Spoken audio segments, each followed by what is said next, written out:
A House for a Mouse by Kathleen N. Daly, illustrated by John P. Miller.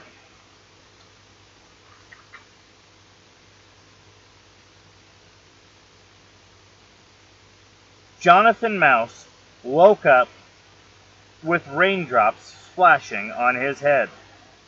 "It's time to find a real house to live in," he said. "Time to settle down." So into the street went Jonathan, whistling a cheerful tune and merrily jumping in and out of puddles.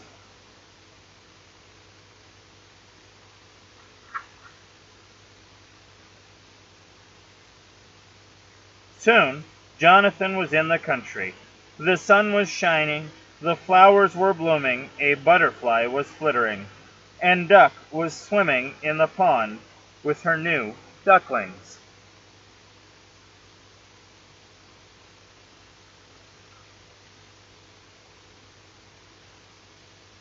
"Hello, Duck," said Jonathan. "Where do you live?" "Here in the reeds," said Duck.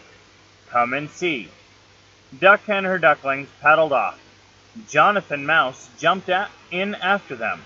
"Oh no," said Jonathan, "the water is cold and wet."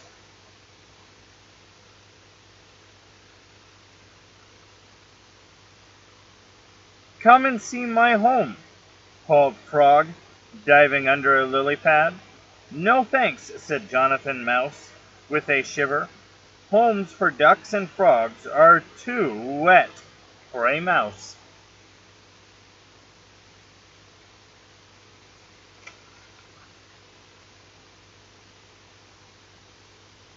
Jonathan Mouse was drying off in the sun when along came Bird.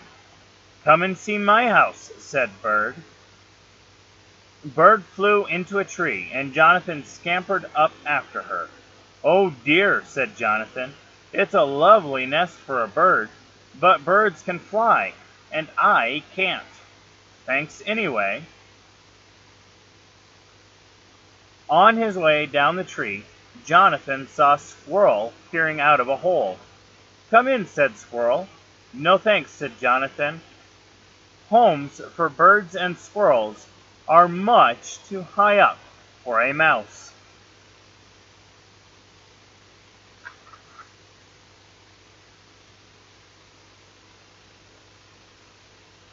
Thump, thump, thump came the footsteps of her friendly bound bear. "Come and see where I live," said Bear. But when they got to Bear's cave, Jonathan Mouse felt a little scared. "It's a lovely home for a bear," he said, "but it's much too big for a mouse. Thanks anyway." Hippity-hop, along came Rabbit. "My house is much better," he said. "Come with me." When they got to Rabbit's hole, 3 baby rabbits squeaked and squealed and jumped all over Jonathan Mouse. "Oh dear," he said, "you are very nice rabbits in a very nice home, but you are much too noisy for a mouse like me."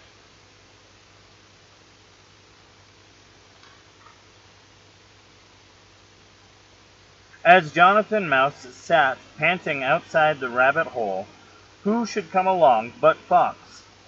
Fox smiled a big, toothy smile at Jonathan. "Come home with me," he said. "I'll show you a really nice home." Jonathan Mouse followed the fox. Soon they came to a hole, and Fox smiled some more. "Do come in, my dear Mouse," he said. But Jonathan Mouse ran off, saying, "Thanks anyway, Fox. Your teeth are too big for me."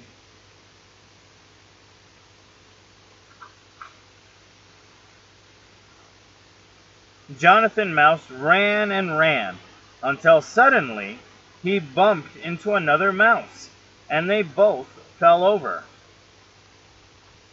"How nice to meet you," Jonathan Mouse said to the other mouse. I hear you're looking for a house." "So am I. My name is Emily Mouse. There's a farm here where everybody has a house. Let's go and see." So off they went to visit the farm, Jonathan Mouse and Emily Mouse.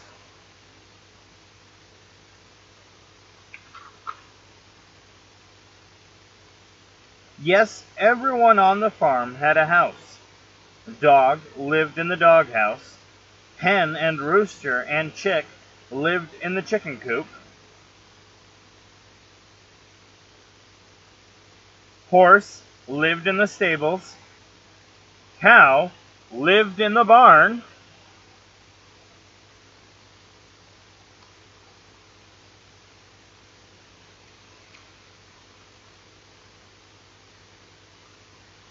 "But there doesn't seem to be a house for a mouse," said Emily with a sigh. "No," said Jonathan with another sigh. From his perch up above, Blue Jay heard those sad little sighs. "Come follow me," he said. "I know the very place for you two."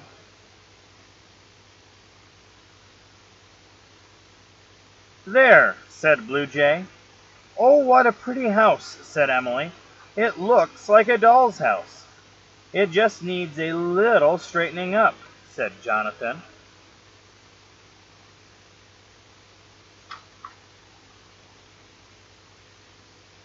Emily and Jonathan pushed and pulled, heaved and grunted, and pretty soon that little house was as straight up as any house ever was.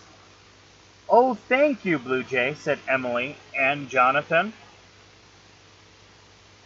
Jonathan found a toolbox with tools just the right size for a mouse or two. Emily found some clothes just the right size for a mouse or two.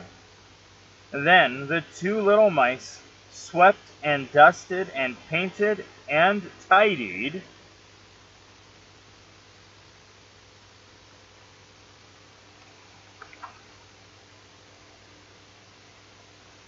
Jonathan sawed wood.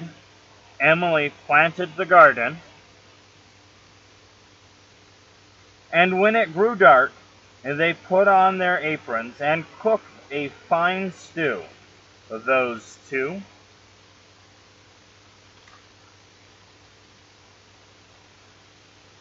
Then Emily Mouse and Jonathan Mouse sat down to supper in a house that was just exactly right for a mouse or two. The end.